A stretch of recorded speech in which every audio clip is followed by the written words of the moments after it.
On y va, allez, c'est parti. Allez.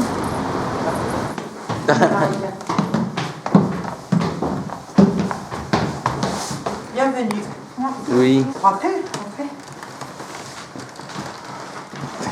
Tu les enverras ensuite, je pourrais. Ouais. Alors ça va se passer comment en fait? Tu peux remonter. Faut y aller là. Redescendre un petit peu. Là, pas de Un petit peu redescendre. Encore. Non, Parfait. Bonjour madame. Bonjour papa. Quel est votre nom? S'il vous plaît, vous pouvez nous présenter? Alors moi je suis Marika Pourchet. C'est mon surnom, mais je m'appelle Marie-Caroline. D'accord. Quel âge? J'ai 33 ans. 33 ans. Moi, je m'appelle Papa, j'ai 16 ans. Enchantée. Qu'est-ce que votre projet? Bon, quelle est leur rôle? Quelle est la différence? Je veux qu'on se parle ce matin sur ça un peu. D'accord. Merci Thomas. Merci madame. Donc moi je travaille actuellement de chez moi pour créer une société dont les activités se dérouleraient directement en Afrique, Oui. au Togo, en Afrique de l'Ouest. Le principe, c'est de créer une conciergerie.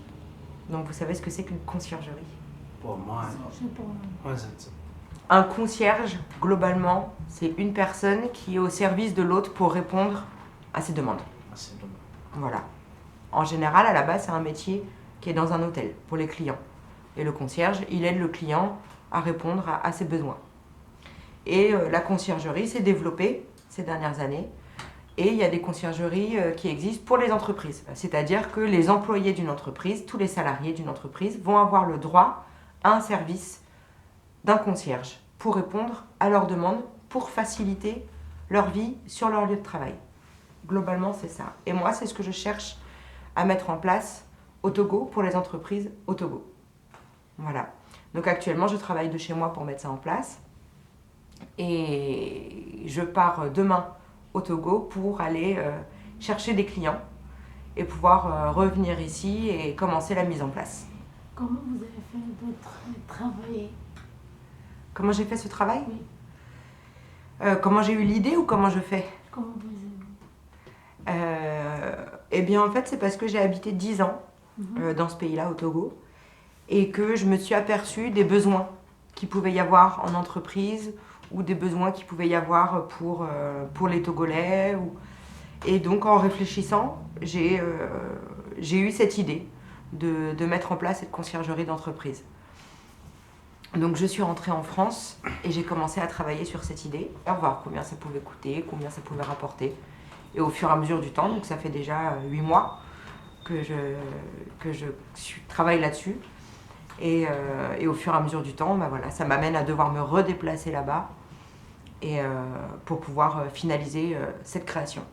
Donc les services que je propose à mes clients, ce sont par exemple, le but c'est de faciliter leur quotidien. Donc tout ce qu'ils vont devoir faire en dehors de leur lieu de travail, pouvoir leur permettre de le faire sur leur lieu de travail pour gagner du temps. Donc moi je vais proposer par exemple à un homme un service barbier. Donc le coiffeur va venir sur son lieu de travail entre midi et 2 et il va lui faire sa coupe. S'il veut faire réparer ses chaussures, s'il veut faire réparer sa chemise, s'il veut se faire masser, s'il veut voir un kiné pour son dos, s'il veut faire du sport. Voilà, moi je propose tout ça sur son lieu de travail. Je t'ai donné un exemple de service que je faisais. Mais toi, par exemple, en tant que personne, tu peux avoir d'autres idées. Ce dont toi, tu aurais besoin. Ça peut m'aider à trouver d'autres services à proposer. Tu aurais quoi comme idée? Toi, tu aurais besoin de quoi? J'ai besoin de faire les projets, d'aider les gens qui n'ont pas qui ont dans la difficulté, surtout. D'accord.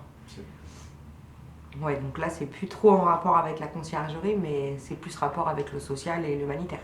Ça t'intéresserait? Ça m'intéresse. Ici en France? Ou t'aimerais aider dans ton pays d'origine? Dans mon pays. Ouais, Ouais. ça j'avais compris. Mais tout est possible, hein? Ouais, tout est possible. Il y a des... Rien n'est impossible dans la vie. Voilà. Tout est possible. Quand tu te réveilles tous les matins en disant ça, t'es sûr que déjà ta journée, tu l'as gagnée. Et ça fait combien de temps que t'es ici?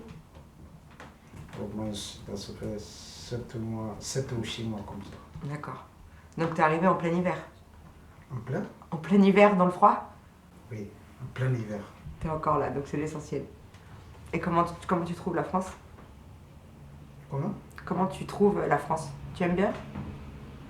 Ouais, j'aime bien. J'aime bien parce que c'est un pays de loi. Un pays de? Loi. De La loi. La loi, on Ouais. respecte. On respecte, pardon. Moi, j'ai habité au Togo 10 ans. 10 ans. 10 ans. Donc le Togo, c'est juste en dessous du Mali. Enfin, ouais, il y a le Burkina qui nous sépare. Et à Burkina. Ouais. Et j'ai habité là-bas pendant 10 ans. J'étais partie la première fois parce que j'avais des difficultés scolaires. Je ne savais plus trop quoi faire de ma vie. Donc j'ai pris une map monde, j'ai tourné et j'ai posé mon doigt, c'était sur le Togo. Ce qui m'a fait plaisir parce que j'ai toujours voulu partir en Afrique. Ça aurait été sur le continent indien ou asiatique, j'aurais été moins contente, mais j'y serais allée. Mais là, c'était le Togo. Et du coup, je suis partie là-bas faire de l'humanitaire pendant plusieurs années. Et quand je suis rentrée, parce que je suis devenue maman, que j'ai eu le besoin que ma fille connaisse quand même son pays, ses racines, sa famille, j'ai ressenti le besoin de rentrer en France, un peu à contre-cœur, parce que c'était pour ma fille. C'est pour ça que je te demandais comment tu t'habituais à la France, parce que c'est difficile. C'est difficile quand on vient de culture. C'est pas forcément le pays, c'est la culture, c'est le climat, c'est plein de choses qui changent. C'est très difficile de se réadapter, alors que moi, je suis française. Ah, vous êtes française? Je suis française et j'ai eu du mal à m'adapter à mon propre pays.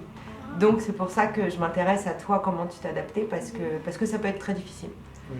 Ça peut être très difficile et moi, ça fait 8-9 mois que je suis rentrée, je commence à être bien. Mais il y a toujours des choses qui manquent.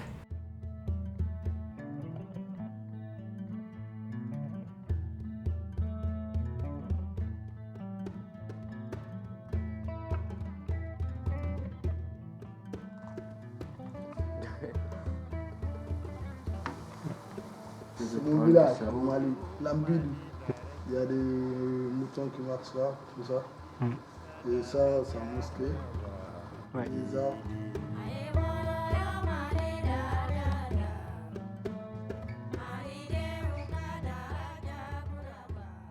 Je voudrais poser une question. La conciergerie, c'est votre seul projet? Alors, non. En effet, j'ai déjà un projet en cours au Togo, qui est dans un tout autre domaine. C'est dans le domaine de l'humanitaire. En fait, quand je suis arrivée au Togo en 2009, donc j'avais travaillé dans l'humanitaire, j'avais construit une école dans un village et fait des cours de soutien. Et après, j'étais rentrée en France et je me suis dit, non, je ne peux pas rester là sans rien faire par rapport à ce que j'ai vu et ce que j'ai vécu. Donc je suis repartie au Togo et c'est là où j'ai créé un projet pour un orphelinat. Je suis partie du sud du pays, je suis montée au nord et j'ai visité tous les orphelinats en montant et en redescendant. Et c'est le dernier orphelinat que j'ai visité en redescendant où là j'ai eu un coup de cœur. Et je me suis dit, lui, j'ai vraiment envie de l'aider parce qu'il y avait 73 enfants dedans qui allaient de 1 an à 18 ans. Et c'était un monsieur et sa femme qui s'en occupent, tout seul, sans aide financière de qui que ce soit. Donc vraiment, ils avaient des difficultés. Et on voyait par rapport aux locaux, enfin tout était très sale, tout était cassé, il y avait des toits, il y avait des trous dans les tôles, il y avait de la pluie, enfin dans la pièce. Donc là, je me suis dit, j'ai trouvé l'orphelinat que je vais aider. Et donc avec un ami que j'ai fait venir de France, avec qui j'avais fait mes études, on a décidé de créer une école, construire une école dans l'orphelinat, comme ça les enfants pouvaient aller à l'école gratuitement. De créer une bergerie dans l'orphelinat, comme ça ils pouvaient avoir à manger de la viande gratuitement et revendre ce qu'ils n'avaient pas mangé pour pouvoir avoir de l'argent, pour acheter autre chose. Et on a créé aussi un potager. Donc ça c'est un projet que j'ai créé que j'ai conceptualisé, il était rédigé en 2013 et j'ai mis 2 ans et demi, 3 ans à trouver les financements. Donc j'ai fini par trouver de l'argent après m'être battue, parfois je me suis essoufflée, parfois j'ai repris un peu de l'énergie, mais voilà. Aujourd'hui j'ai déjà ce projet en cours au Togo. Je vais mettre la conciergerie en place parce qu'au fur et à mesure de l'humanitaire, je suis arrivée à me dire c'est bien beau l'humanitaire, mais il faut gagner un petit peu sa vie, parce que l'humanitaire, quand on a sa propre association, moi j'avais pas de salaire, pas de rémunération. Donc j'ai créé un hôtel qui m'a rapporté un petit peu d'argent. Et après, j'ai décidé de monter cette société de conciergerie au Togo aussi pour pouvoir lier l'amour de l'humanitaire et du service. Parce que la conciergerie, ça reste du service à l'autre. S'il y a quelque chose que je peux dire sur le fait de travailler à son compte, c'est cette difficulté parfois d'avoir de l'énergie. Parfois quand on est tout seul à travailler, qu'on n'a pas un patron pour nous dire allez, faut faire ça, faut faire ça, faut faire ça. Quand on n'a pas des objectifs, quand on n'a pas des horaires pour arriver le matin et partir le soir, c'est difficile de temps en temps de se lever et de se dire allez, ce matin je dois travailler. Qu'est-ce que je vais faire? Enfin, c'est difficile de travailler tout seul, mais après c'est très riche aussi. La motivation, elle se perd. Elle se perd et elle se regagne, elle se perd, elle se regagne. C'est les montagnes russes en fait. Quand tu crées ton propre projet, même dans tous les emplois, quand on aime son travail, il y a toujours des pics de démotivation et des pics de motivation. C'est normal, enfin, que ce soit dans le travail ou dans la vie privée, enfin, on a toujours ça. Mais quand on travaille seul, c'est que quand on est en pic de démotivation, pour remonter, parfois c'est un petit peu dur. Mais c'est très riche aussi parce qu'on est assez libre. Libre de créer ce qu'on veut, libre de ses horaires, donc libre de pouvoir faire aussi autre chose. Par exemple, demain, si je veux aller être bénévole dans une association, je peux me le permettre, parce que j'ai pas de contraintes horaires. Oui. Qu'est-ce que vous avez constaté dans votre voyage? Dans mon voyage? Voilà. Constater Voilà. dans mon voyage? Ouais. C'est large comme question, parce que je peux te répondre pendant des heures, c'est ça le problème. Qu'est-ce que j'ai constaté? J'ai constaté déjà une chose, moi, que j'aime, et je pense que c'est pour ça que je suis très attachée à l'Afrique, c'est cette solidarité constante qu'il y a en Afrique entre les Africains. C'est-à-dire que je pense que vous avez remarqué vous-même, ici on voit plein de gens qui dorment dans la rue. Moi, personnellement, à Lomé, je ne vois pas de gens qui dorment dans la rue. Je pense que chez vous, c'est pareil. Il y a une solidarité immense, en fait, entre vous. Et je pense que c'est la plus belle chose, en fait, que moi, je trouve en Afrique.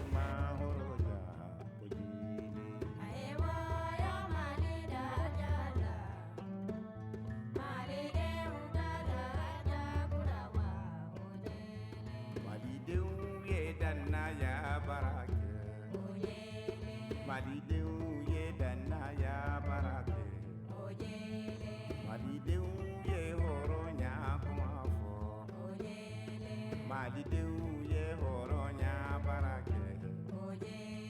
Malidenw ye danaya kuma fɔ. Malidenw